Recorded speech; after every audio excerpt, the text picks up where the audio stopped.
I am all in favour of free speech, but I do not endorse outright character assassination and cyber harassment.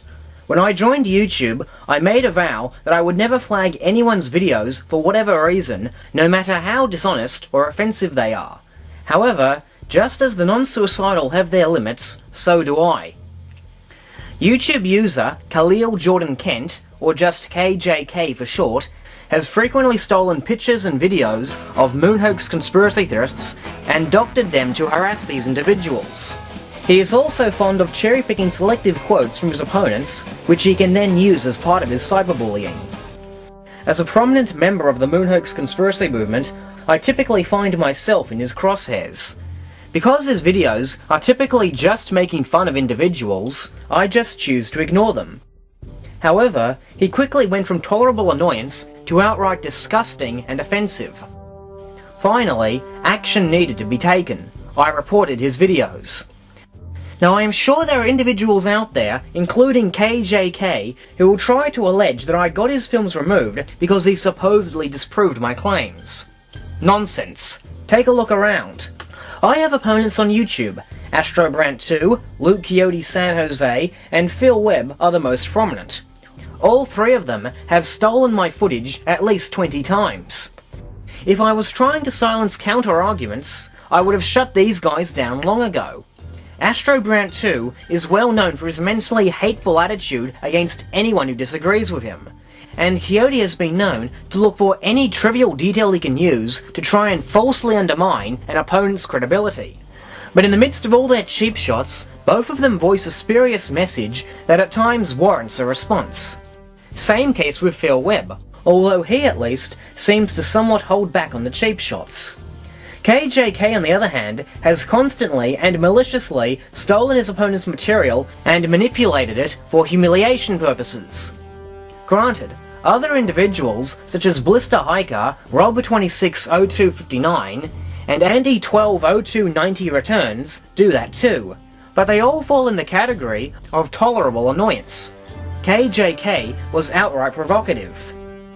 Let's have a look at his list of offences, namely, jumping on the bandwagon of stealing my C-130 video and completely blowing its content out of context, stealing the funeral video of me scattering a friend's ashes into the sea and calling those ashes dirt, on 3 separate occasions, stealing my photograph while simultaneously comparing my math skills to those of a Lou Costello character, maliciously misrepresenting the events of an unfortunate case of mistaken identity on my part, which has long since been corrected, and, in virtually all his videos in which he mentions me, compositing my face onto the bodies of Jawas from Star Wars. Bill!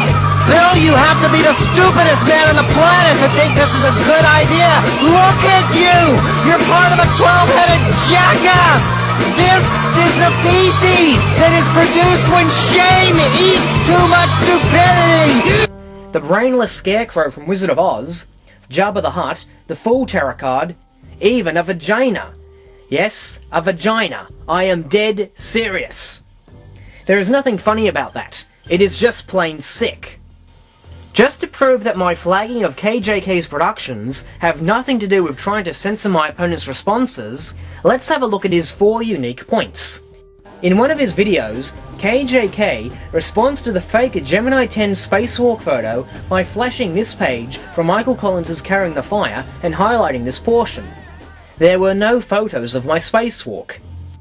This is obviously a quote mine, because he failed to show the continuation of Collins' writings. I was really feeling sorry for myself, unable to provide graphic documentation for my grandchildren of my brief sally as a human satellite, when I discovered among my mail something that restored my perspective. It was an account by Captain J.C. Fremont of the Topographical Engineers to the Senate, describing his trips to Oregon and Northern California in 1843 to 1844. Unhappily, much of what we had collected was lost by accidents of serious import to ourselves, as well as to our animals and collections.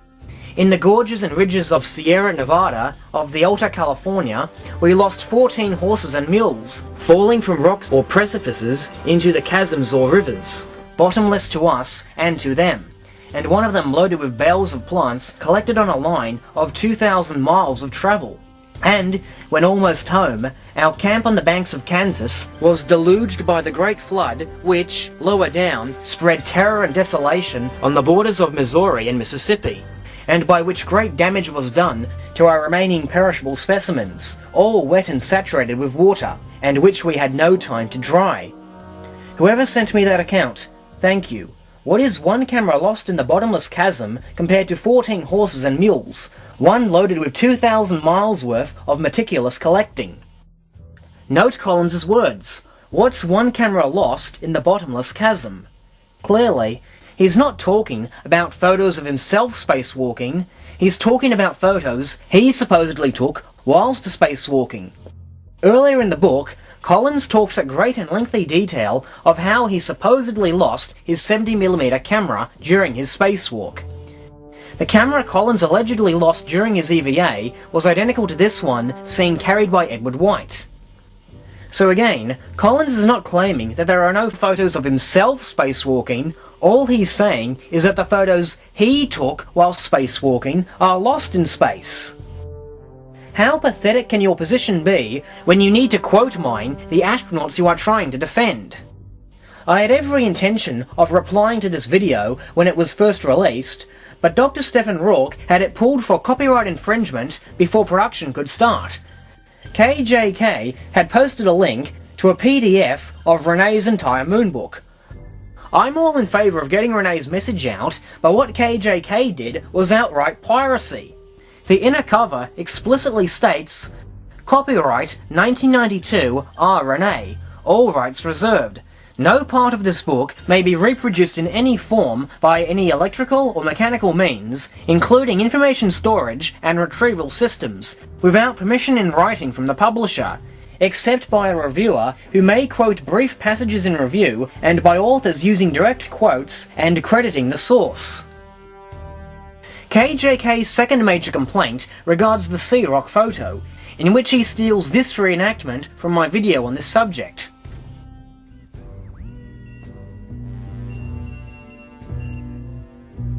In fact, I didn't find the Sea Rock book, he did. Who did? My buddy's daughters, yeah, after I put the book out. Oh, yeah? She got a copy of the book and she come running back to me.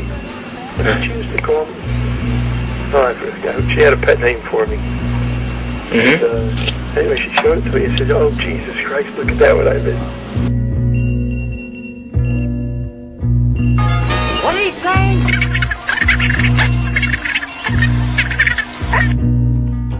In fact, I didn't find the Sea Rock book, he did. Who did? My buddy's daughters, yeah, after I put the book out. Oh, yeah? She got a copy of the book and she come running back to me. And then she used to call me. Oh, I forgot. She had a pet name for me. And, anyway, she showed it to me and said, "Oh, Jesus Christ, look at that, what I missed."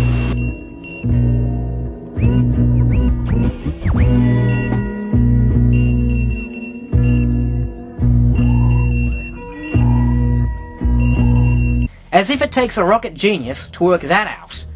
The original release of NASA Mooned America did contain the Sea Rock photo, but it made no mention of the Sea Rock. It only discussed various other anomalies in the photos, such as the clear distinct boot prints in deep soil. Pookie received a copy of the original print, and after noticing the sea on the rock, brought it to Renee's attention. He subsequently made mention of it in all future editions of his book. It even says on his website, "The new edition has a few appendixes added, and it has many minor changes since its first printing in 1992. Thirdly, KJK seems very fond of alleging that I call my opponents propagandists. The word I use is propagandists. Admittedly, I am known to talk a little fast, and sometimes the D in propagandist doesn't come out very clear, especially in mid-sentence or when speaking in plurals. I honestly didn't even notice this unfortunate speech impediment until KJK and Astro Brand 2 began hyping over it last year. When you need to attack someone over a minor mispronunciation, and repeatedly at that, it just goes to show how weak your position must be. His final major point is flogging my Cornholio impression.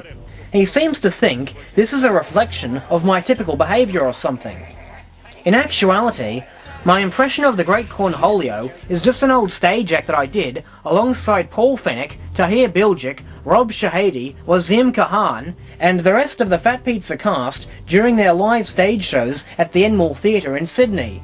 Yes, Fat Pizza is a popular TV and theatre production in Australia. That's what the t-shirt is all about. That's all that warrants my attention from KJK. As I said in the beginning, KJK was being outright provocative. The worst I've ever treated my opponents is comparing them to the Niku men from Rama 1/2, whereas KJK likes to Photoshop his opponents' faces onto female reproductive organs. I'd be interested to know just how many of you viewers also condemn these actions by KJK. If you feel my reporting of his cyberbullying was justified, kindly give this video a thumbs up. Or, if you think it was wrong of me to report him, kindly give this video a thumbs down. And please, no sock puppet votes if you don't mind.